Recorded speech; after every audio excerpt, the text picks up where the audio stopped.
അബ്ദുന്നാസർ മഅദനിക്ക് നാളെ നബിദിന പ്രഭാഷണത്തിൽ പങ്കെടുക്കാൻ കഴിയുമെന്ന് ഉറപ്പില്ല മക്കളെ. എന്റെ മുന്നിലിരിക്കുന്ന പ്രിയപ്പെട്ട ഒരൊറ്റ സഹോദരനും ഒന്നിന്റെ പേരിലും എഴുന്നേറ്റ് നിന്ന് പറയാൻ പറ്റില്ല നാളെ ഞാൻ ഇന്ന സ്ഥലത്ത് പോകുമെന്ന് പറയാൻ പറ്റില്ല. എന്റെ പൊന്നോമന പെങ്ങന്മാർക്ക് പറയാൻ പറ്റില്ല നാളെ നിശ്ചയിച്ചിട്ടുള്ള കാര്യം ചെയ്യാൻ പറ്റുമെന്ന് പറയാൻ പറ്റില്ല. മരണം ഏത് നിമിഷവും വരുമ്പോൾ ആ മരണത്തെ പുഞ്ചിരിയോടെ സ്വീകരിക്കാവുന്ന അവസ്ഥ വരണമെങ്കിൽ ഉള്ളിൽ ഹറാമായ ഭക്ഷണം പോകാതിരിക്കണം സഹോദരങ്ങളെ.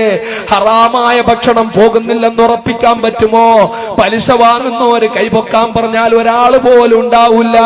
നിഷിദ്ധമാണ് പലിശ എന്നറിയാം, പലിശ ഹറാമാണെന്നറിയാം, പലിശ എന്നറിയാം.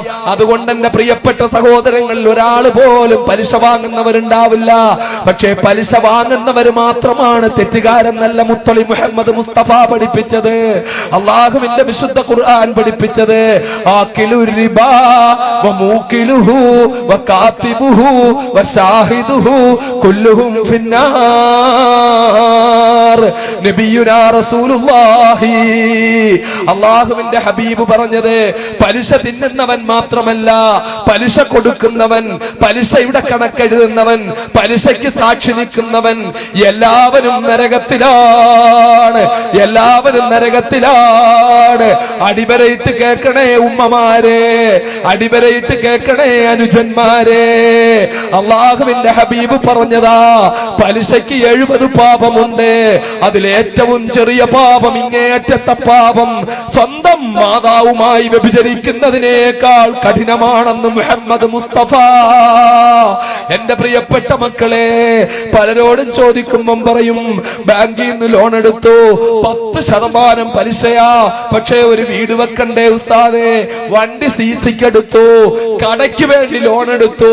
എന്റെ പൊന്നോമന മകനെ, എന്റെ പൊന്നോമന യുവാവേ, എന്റെ പ്രിയപ്പെട്ട അനുജ, ഹറാമായ ഭക്ഷണം ഉള്ളിലേക്ക് പോകുന്ന വണ്ണം നീ നേരം വിളിക്കുമ്പോൾ കടയിലേക്ക് പോവുകയാ. നീ 2 ലക്ഷോ 5 ലക്ഷോ 10 ലക്ഷോ ലോൺ എടുത്തിട്ട് നീ വലിയ ഷോപ്പിംഗ് കോംപ്ലക്സ് നടത്തുകയാ. ആ ഷോപ്പിംഗ് കോംപ്ലക്സിൽ നിന്ന് വൈകുന്നേരം നിനക്ക് 1000 ലാഭം കിട്ടുകയാ. നീ നല്ല വിലപിടിപ്പുള്ള കാറിൽ സുന്ദരമായി യാത്ര ചെയ്ത് നിന്റെ വീട്ടിലേക്ക് നീ വരികയാ. നിന്റെ ഭാര്യയും മക്കളും ഒത്തിരുന്ന് വിഭവസമൃദ്ധമായ ഭക്ഷണം നീ കഴിക്കുകയാ. നിന്റെ പൊന്നോമന മക്കൾ നാട്ടിലെ ഏറ്റവും നല്ല ഇംഗ്ലീഷ് മീഡിയം സ്കൂളിൽ പഠിക്കുകയാ. നിന്റെ മക്കളെ നീ കാറിൽ രാവിലെ കൊണ്ട് സ്കൂളിൽ വിടുകയാ. നിന്റെ പ്രിയപ്പെട്ട ഭാര്യയ്ക്ക് നീ നല്ല വിലപിടിപ്പുള്ള വസ്ത്രം വാങ്ങി കൊടുക്കുകയാ. നിന്റെ വീടാണെങ്കിലോ സുന്ദരമായ വീടാണ്, പക്ഷെ ഇതിലെല്ലാം പലിശയുടെ അംശമുണ്ട്. നിന്റെ വീടിന്റെ ഭിത്തിയിൽ നീ ഒന്ന് ചാരി നിൽക്കുമ്പോൾ നീ ഹറാമിലേക്കാണ് ചാരി നിൽക്കുന്നത്. നീ വെള്ളം കുടിക്കുമ്പോൾ നീ ഹറാമായ വെള്ളമാണ് കുടിക്കുന്നത്. നിന്റെ പൊന്നോമന മകന് നീ പാല് വാങ്ങി കൊടുക്കുമ്പോൾ നീ ഹറാമായ പാലാണ് കൊടുക്കുന്നത്.